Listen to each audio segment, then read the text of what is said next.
Hello everybody, it is Emery48 here, and today's video is on Star Wars Queen's Shadow by E.K. Johnston, Part 2. Fashion Plate Queen returns to Senate. That is the headline for a story written about Padmé in the Tri-Nebulan News. It claims Padmé was a puppet queen and there was never solid evidence against the Trade Federation. It asks who is pulling her strings now that she is a senator. Chapter 6. Padmé's new handmaidens accompanied her to Coruscant. Dora, now Dorme, Corden, now Corde, and Versat, now Verse.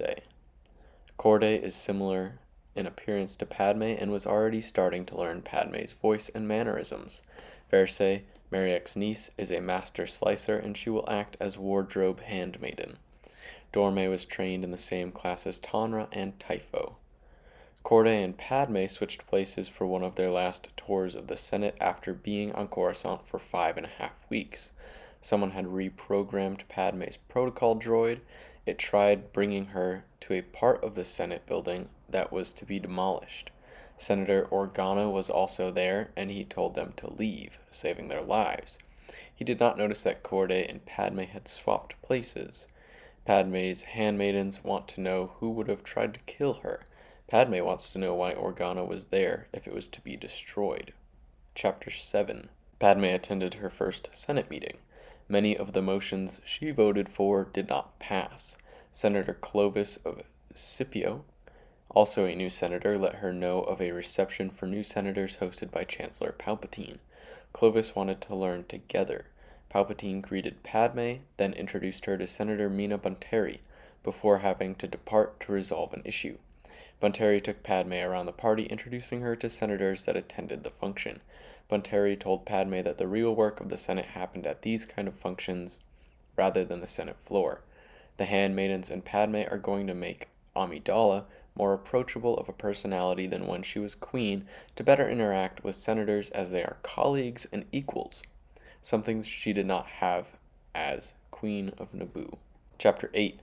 Sabe, going by Sabin, her original name on Naboo, on Tatooine to sound less like she was from Naboo, and Tanra have been at Mos Espa on Tatooine for the last 6 weeks. Sabe and Tanra had bought 25 slaves at an auction. They are going to meet Yane on Carlinus, another planet in the Chamel sector. There they would have the slaves find agricultural jobs.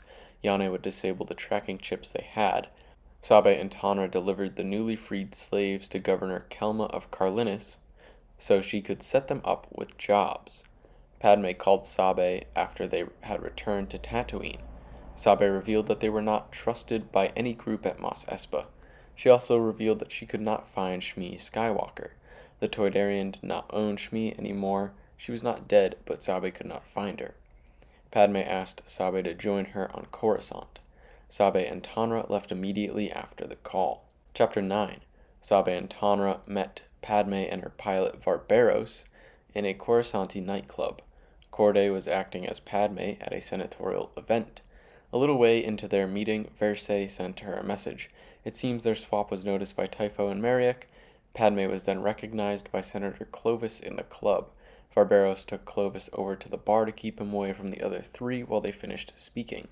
Padmé is setting Sabe with birth name Sabin on Coruscant and Tanra up with some money so they can get a place to stay on Coruscant. They will be aiding Padmé from outside of the Senate and her main entourage. Padmé left with Varberos to return to her residence.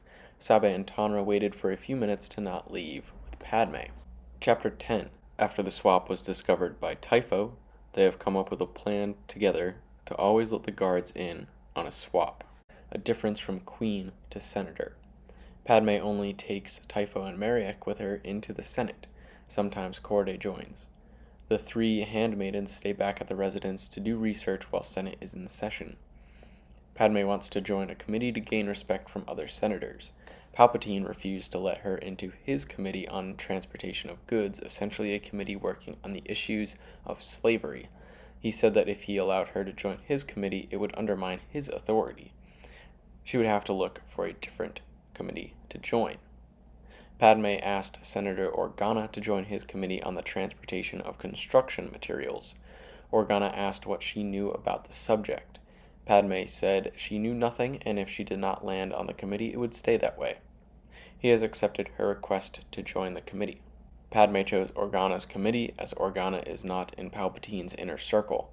This should help Padmé build her own values in the eyes of other senators, as she is allied with both Palpatine and Organa, who are not very close. That is all I have for part 2 of Queen's Shadow.